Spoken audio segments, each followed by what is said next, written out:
Bismillah ar-Rahman ar-Rahim.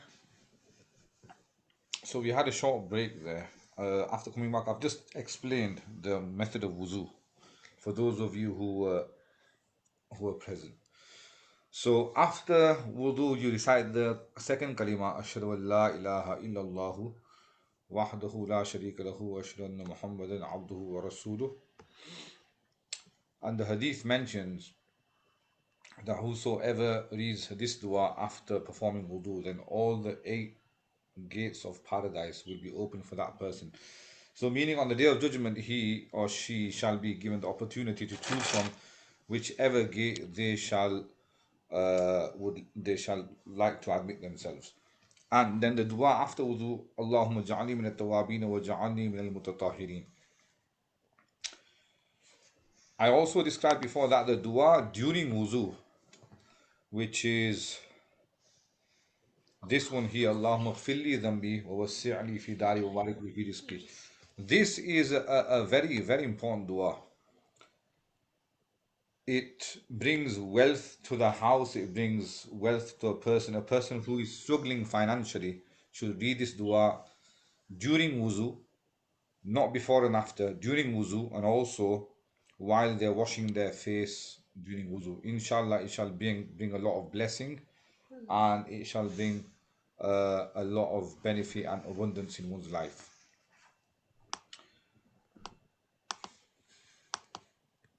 Okay, so the dua after wudu will be read, and that's a completion of wudu. This poster has been created, I think, by IslamicPosters.com. It's a very good poster, and it is in the issue of Talim al-Haq that you probably have in front of you, the PDF copy. And it gives a brief outline of how a person should perform wuzu correctly. So that's something you can have a look at in your own time. Okay, the next section is about the faraid of wuzu. There are 4 farz in wuzu, 4 obligatory and compulsory acts in wuzu. If any farz is left out, then the wuzu will be incomplete. And one's got to remember that these 4 acts have been mentioned in the Quran Kareem, and hence they are fard. So any act mentioned in the Quran Kareem, that will be classified as.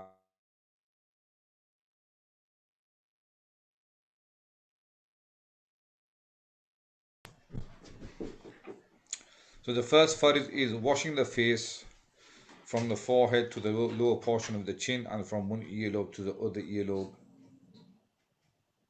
And I already mentioned that if a person does not have any hair, then we would look at where the hair would grow from normally. For a bald person, where the hair will grow from normally, that's where a person would start washing their face from, to the lower chin, from one earlobe to the other earlobe. Washing both arms, including the elbows, once. That's also obligatory. Making masa of the quarter of the head. So the full head, making masa of the full head is sunnah, according to us. It's sunnah. Making masa of 1/4 of the head is farz.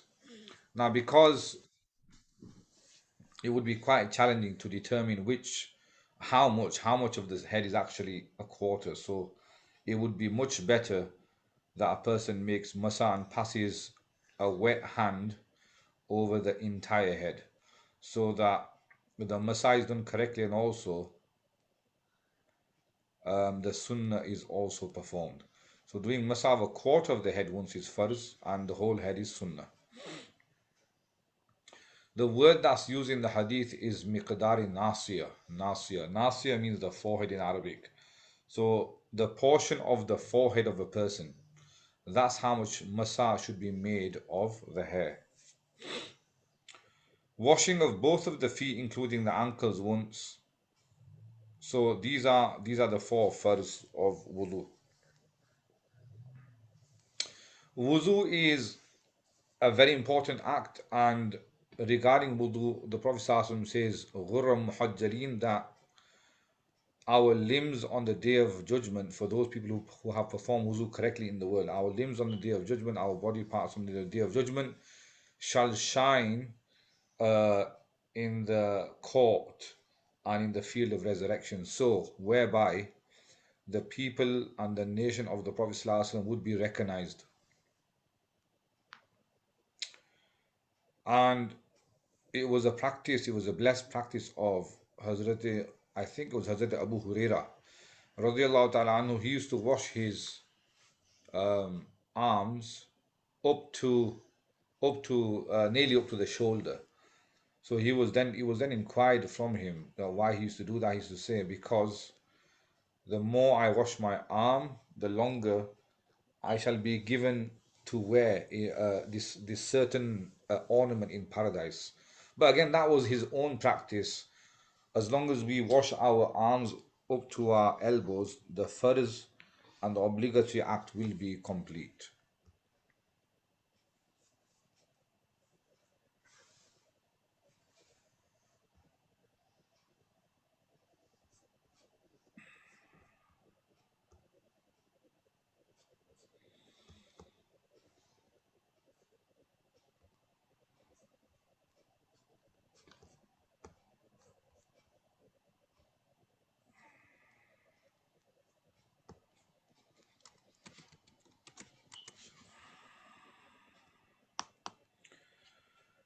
Okay, making massage the quarter of the head, that is done. Washing of both of the feet, including the ankles once,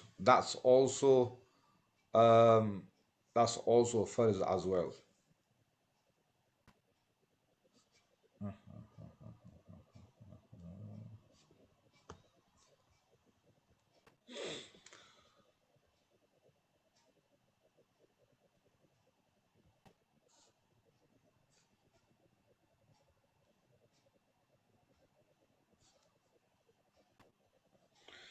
Okay, there's a hadith that mentions the Prophet ﷺ saying, "Wailul aqabi fin nar." So sometimes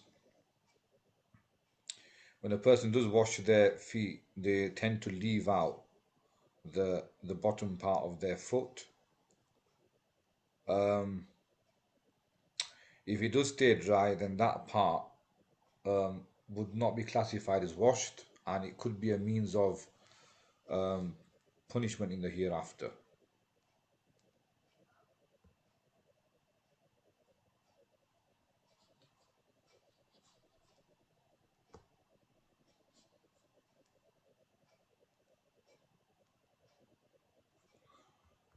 Okay, just a minute.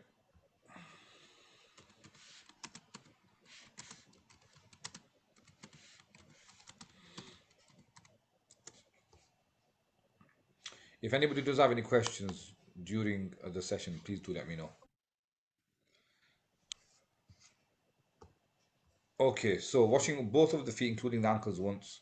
So I've just mentioned if any of the furrows are left out, even the breadth of a hair, then the wuzu will be incomplete.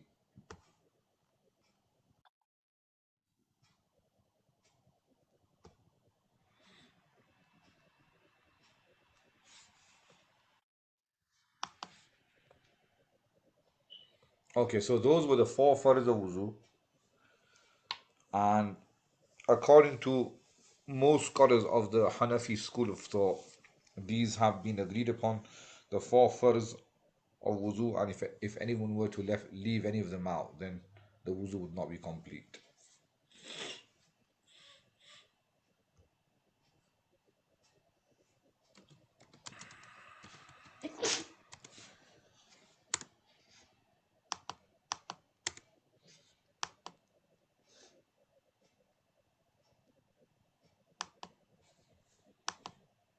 Now just hold on for a second.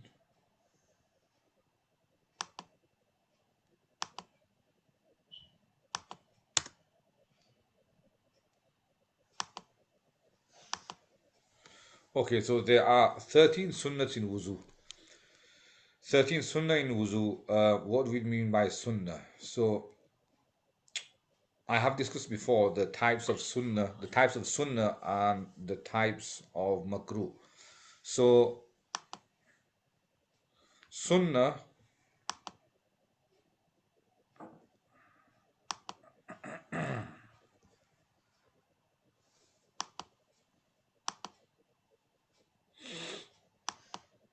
sunnah is of two types. One is sunnat muakkada and the second is sunnat ghair muakkada. So muakkada means emphasize, an act which the Prophet ﷺ did not leave out. And sunnat ghair muakkada is an act which the Prophet ﷺ did and sometimes did leave out. Sunnat ghair muakkada can also be classified as mustahab and optional. Now, these 13 sunnahs in wuzu, first of all, there is a difference of opinion. Some scholars say that there are 13, some scholars even mention more. Books like the Nurul Idah and also Mukhtasarul Quduri, they are thick books in Arabic, and they have mentioned more or less. But these are 13 which most of them have been agreed upon. So the first one is intention. Now, for wuzu, intention is quite important because washing certain limbs of the body can be done without an intention of reward. So, in order to have and in order to receive reward, a person must make an intention that I am washing my limbs for wudu and for the sake of Allah subhanahu wa ta'ala. In order to receive complete reward for wudu, a person must make intention in the beginning, and also, secondly, recite Bismillahir Rahmanir Rahim. Or in the dua kitabs, in the dua books, you may see the supplication Bismillahi walhamdulillah. Thirdly, washing of the hands 3 times up to the wrist. I did mention before that washing once is farz.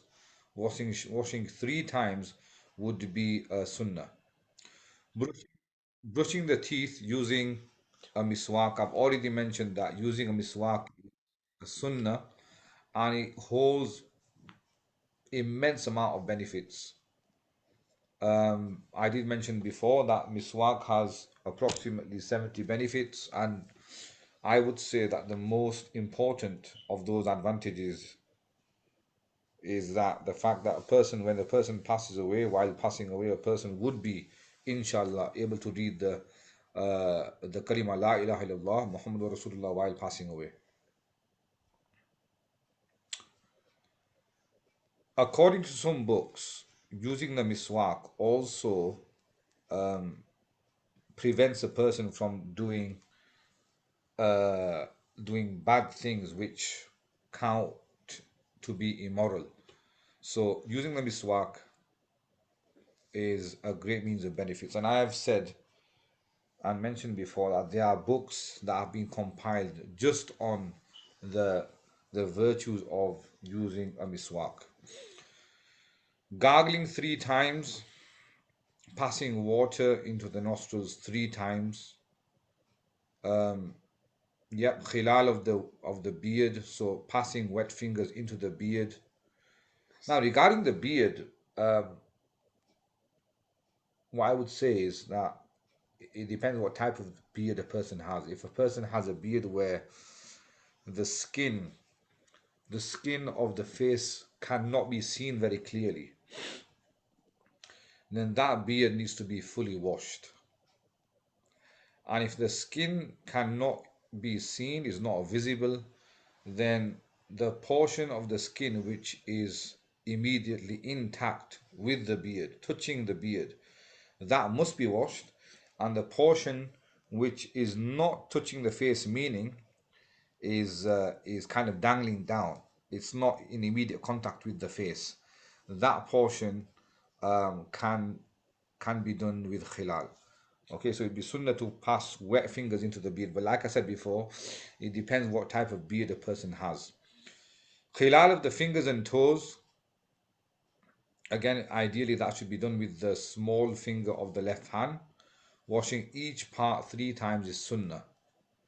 Making masa of the head once is the full head is sunnah.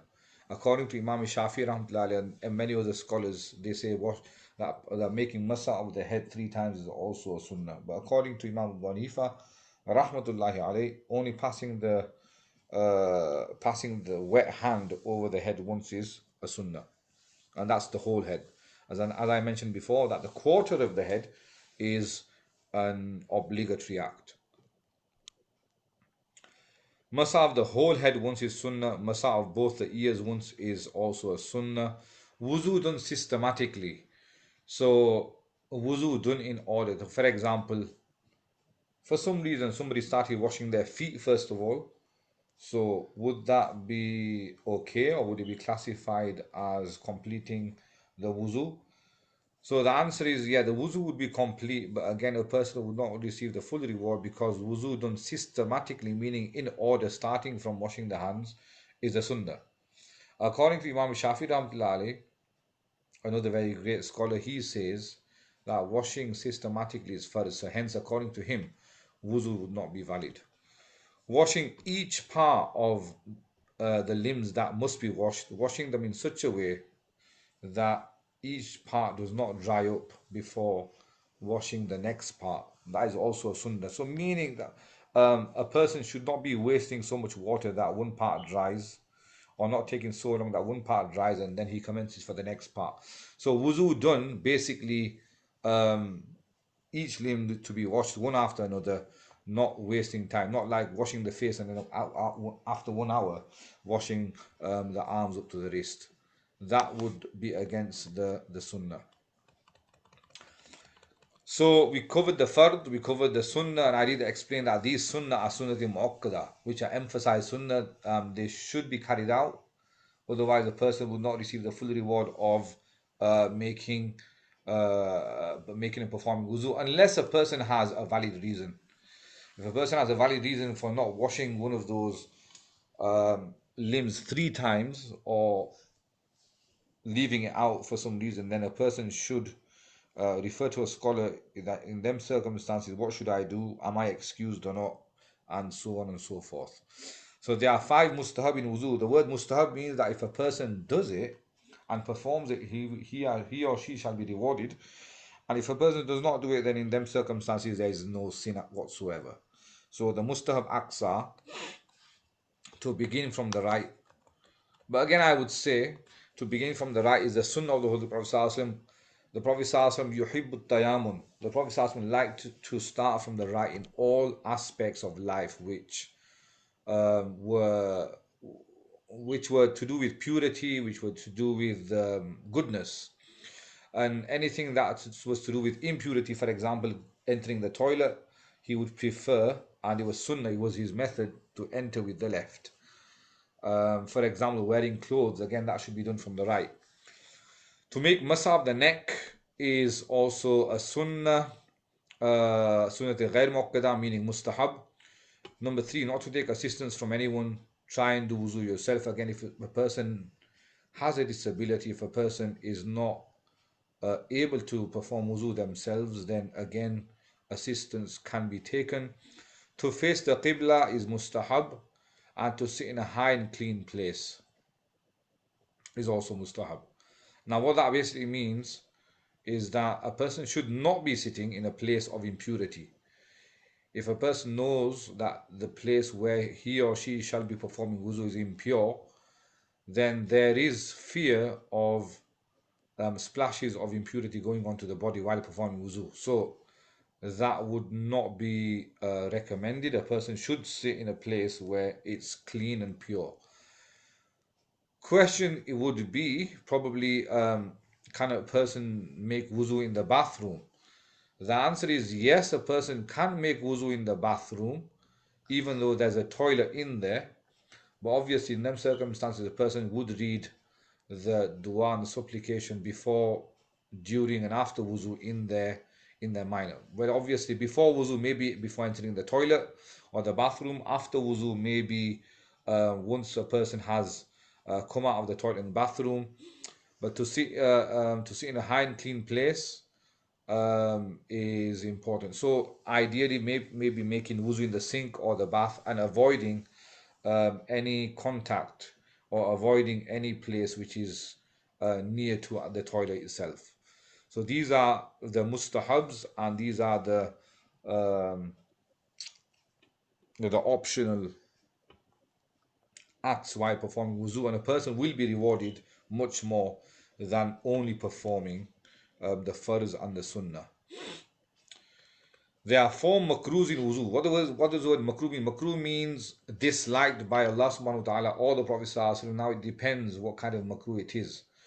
Um, the makruhs that are to be mentioned, and you can see on the screen, um, in some circumstances it does depend. It can be makruh tahrimi, it can be makruh tanzihi. But in most circumstances, these makruhs are makruh tanzihi, which are disliked and should not be done. If they are carried out, then the reward of wuzu would be either decreased or the blessings would be lost. So number one, to make wuzu in a dirty place. Again, making wuzu in the bathroom and toilet would be allowed, but again, making it in such a place, performing wuzu in such a place where there is no impurity. Number two, to clean the nose with the right hand. Cleaning the nose is not. I mean, picking the nose in itself is natural if people do it. But what I'm saying here is that picking the nose is not something that you would actually do in front of somebody. Not morally correct doing it in some front of somebody.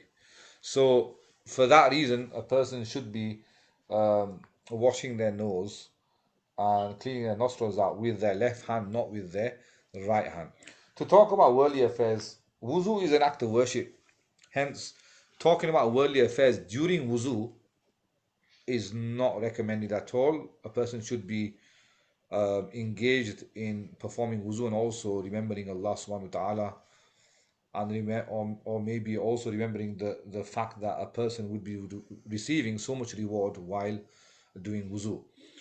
And the fourth is doing wuzu against the sunnah. Any act which is sunnah, doing something against the act would be deemed makruh. So this is a brief outline outcome of performing wuzu.